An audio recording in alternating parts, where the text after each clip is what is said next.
So you are going to transform the passage, change the passage into a collection of points, and those points are your notes. That is note making. You just have to go through the passage and then find out the important points there, and then write those points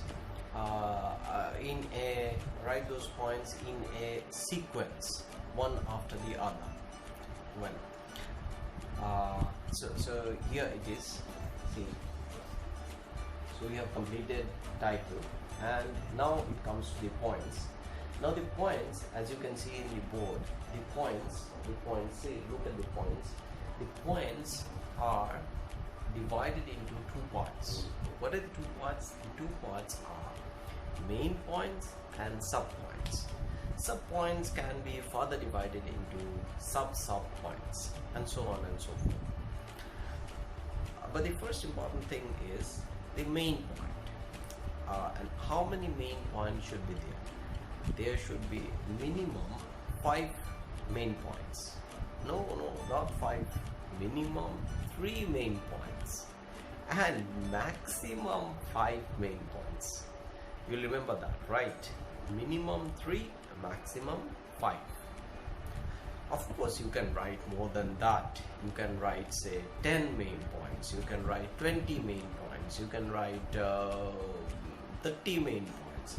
But by doing that, you will be unnecessarily wasting your time.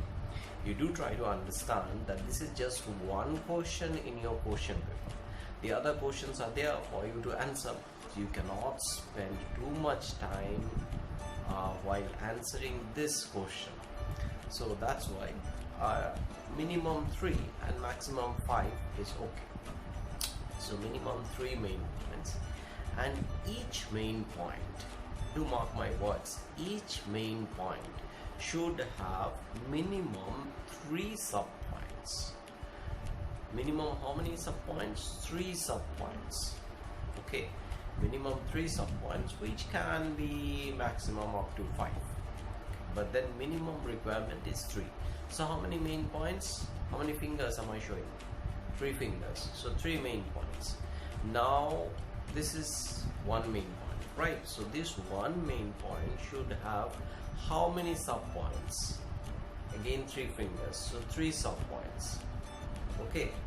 So this is the second main point. So for the second main point, again, how many sub points? 3 sub points. This is the third main point. So for that, how many sub points? 3 sub points. So for each main point, there should be 3 sub points. Well, you have now understood that there should be main points and there should be sub points. Now, how do you present that thing in your answer script, or how do you write about that? Would it be okay to use bullet points? You know what bullet points are? Those dark dots, right? So for all the main points and sub points, you can give dark dots. So would that be okay? Or say tick marks, right? Or it could be, say, even something else, some other mark for that. Would that be okay? No, not at all, not at all. What you need to do is that you need to number your main points and sub points. Now there are different ways of numbering your main points and sub points.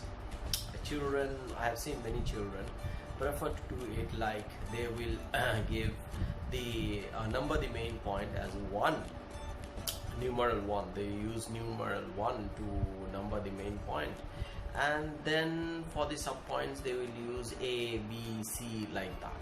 So 1 and A, B, C, and then 2 again A, B, C, then 3 again A, B, C.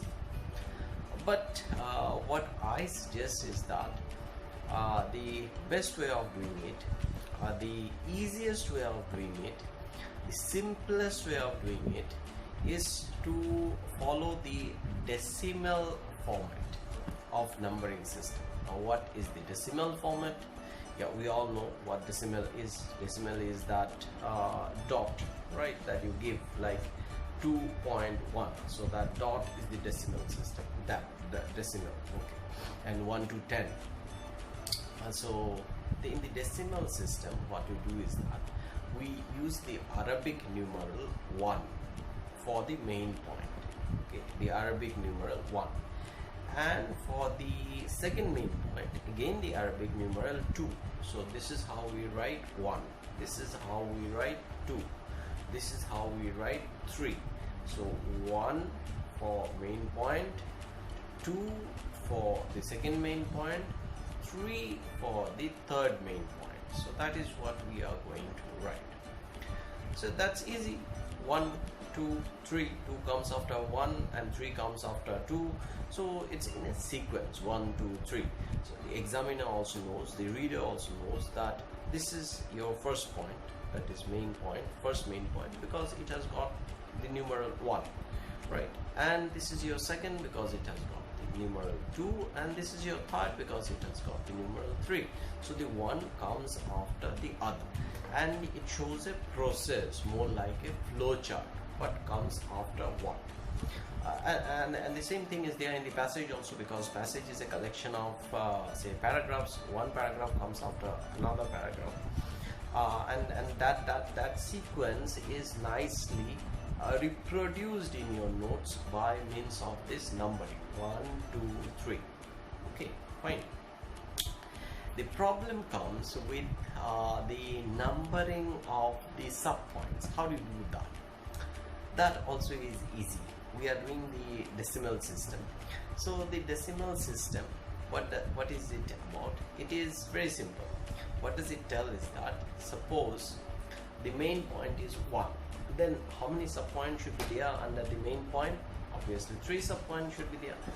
Now each subpoint should be numbered. The reference number, the first reference number should be the main point. So what is the number of the main point? Main point is numeral 1. So for each subpoint, the first numeral should be 1, 1, 1. We are writing 3 subpoints, 1, 1, 1. Suppose, let me show you. Right, this is the main point. Right, this is the main point. Okay, see, this is the main point. 1, I have written 1. So this is the main point. Okay, main point. Now you can see this is the main point. Right. Now the subpoint. Now let us come to the subpoint. The subpoint, the reference number is 1, 1, 1. So we are writing 3 subpoints. So these are the 3 subpoints. Yes, you can see the 3 subpoints. 1, 1, 1. There's the 3 subpoints. So 1 is the reference number. What does 1 refer to? 1 refers to the main point. Right, this is the main point. So 1 refers to the main point because these are subpoints. So the connection is with the main point 1. Now, how do you explain the sequence, or how do you explain what comes after what? It's very easy, because 1 is constant. Okay, so we will add one more integer to 1, numeral to 1. What is the first thing? First is 1, second is 2, third is 3. So see, the first one becomes 1.1, the second one becomes 1.2, the third one becomes 1.3. So wasn't it easy? It is easy, definitely it's easy, because the first main point is 1 and the subpoints are 1.1, 1.2, 1.3. The second main point is 2 and the subpoints are 2.1, 2.2, 2.3. The third main point 3 and the subpoints are 3.1, 3.2, 3.3. Now suppose you feel like writing the 4 subpoint. So the 4 main point, fourth main point. So you'll be writing 4. What will be the first subpoint under 4?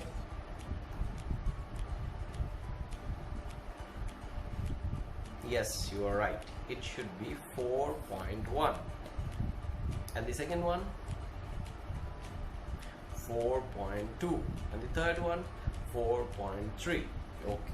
Yes, so it is more like, let me rub it out. Just a minute. Yes, it's more like say we are writing here 1, this is the main point, and the sub point is 1.2, 1.3, 1.4, and then 2, 2.1, 2.2, 2.3. Right, see, right, this is how we write. No, this is not right. What did I do wrong? Where is my 1.1? 1.1 is not there. The first sub point is missing. Right, so you need to be careful when you are numbering. So the sequence should be proper. So here what we need is, we need to rub these things out, and it should be 1.1, 1.2, 1.3. Now this one is correct, isn't it? 1.1, 1.2, 1.3, 2.1, 2.2, 2.3. Right? Okay. If you have to add sub point, suppose if you feel like, say, let me write 3.1. Now if you feel like adding a sub point to 3.1, now what should you do? 3.1, then 0.1, 3.1, then 2, or 3.1, then 3, and 3.2. See, this can be your sub points: 3.1.1, 3.1.2, 3.1.3. So this is easy. This is not at all difficult, provided you get to practice this thing. It may seem in the beginning a little confusing, but then it is not at all confusing, because one number comes after the other, right? And it shows a relationship. It shows a relationship. The relationship is very clearly presented here. What is the relationship? The relationship is that the first sub point is connected. The relationship is that the first sub point is connected to the main point. The sub point is connected to the main point, right? That's why the repetition 1, 1, 1. Then these sub points are connected to the main point 2. That's why the repetition 2, 2, 2. All these sub points are connected to 3. So that's why 3, 3, 3. And then whatever comes after, say, one thing or the other, so accordingly you number those things. Okay, so that is your numbering system. The numbering system we are following is the decimal numbering system, and it's easy, and this will present your notes in a very easy to understand format, and definitely the examiner will be impressed, because examiner will understand the fact that you really know how to number the points, so that the sequence becomes very easy to understand, and to to connect with the progress of the idea in the passage, right? Because in the passage the author, the writer, is talking about something, and there we see one thing leading to another, so that the collection of words is there, so that sequence is very nicely replicated in your notes by means of this numbering system. Yeah, that's all for today's class. Thank you, and have a great day ahead.